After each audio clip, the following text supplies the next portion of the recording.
Ayan mga kabarangay, magluluto tayo ng masarap na boneless bangus belly teriyaki. Ayan, with teriyaki sauce. Talaga namang napakasarap. Ganito lang pala ang ating sistema. Una-una, meron tayong bangus belly. So ginawa kong bangus belly ang isang pirasong malaking bangus. Ayan, ganyan po ang aking sistema at binunlis ko na rin. Ayan, hiniwa ko bali sa 6 na hiwa ang isang bangus na kulang-kulang 1 kilo. At syempre, una-una, naglagay po tayo rito ng asin at kalamansi. Ayan, kalamansi juice, pinigaan po natin siya. Syempre, para masarap at hindi malansan ang ating bangus belly. With paminta, ayan, lagyan na rin natin ang paminta. At syempre, kabilaan lang natin, baliktarin natin at saka natin timplahan din natin doon sa kabilang side ng ating boneless bangus belly mga kabarangay. Napakasarap ng ganitong recipe mga idol. Talaga naman.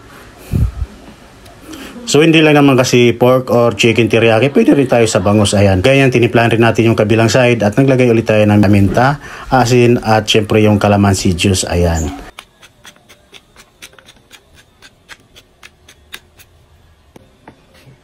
So ayan, nag-prepare rin tayo ng harina. Siyempre, bago natin iprito para walang talsik, para manuot ang kanyang sauce. Pag may harina, so ikot muna natin sa harina ang ating bangus belly. Saka po natin siya ipiprito. Wala na siyang talsik, so manunuot pa ang lasa pag nilagay natin mamaya ang, ayan. Siyempre, iprito muna natin ang ating bangus belly, mga kabarangay. Ayan. At shout out sa aking mga bagong followers. Welcome sa ating Kusinero ng Barangay. Ayan, maraming salamat po sa pagpali nyo sa ating munting page, ang Kusinero ng Barangay. Nasa 350k followers na po tayo. Going to 500,000 followers na tayo mga kabarangay.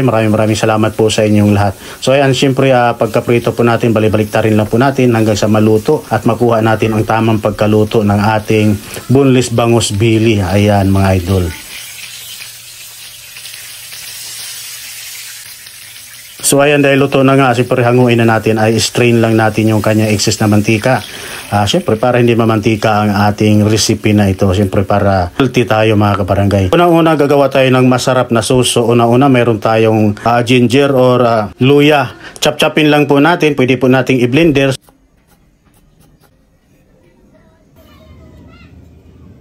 So ang gawin natin rito, meron tayong 2 cup ng tubig. Pakukulaan natin siguro mga 5 to 10 minutes. Kukunin lang po natin yung pinaka-juice nung ginger, pinaka-lasa. At ayan, timplahan na po natin ng soy sauce, siguro mga 1/2 cup. At meron tayong 2 kutsarang brown sugar na nilagay natin. At mayroon din tayong rice wine, Chinese rice wine. Wala po tayong mirin, pwede po tayo gumamit ng rice wine or gin mga idol sa ating teriyaki sauce. So ayan, pakuluan pa natin siguro ng mga 3 minutes. Saka natin ngayon tatanggalin ang ating luya na nilagay. Siyempre para walang sabit pagka tayo'y kumain ng ating teriyaki with sauce. Ayan. At syempre dahil lutong-luto na po ang ating sauce na napakasimple, napakadali na at napakasarap ng ating teriyaki sauce. Naglagay na tayo ng pampalapot, walang iba kundi ang cornstarch. Ayan.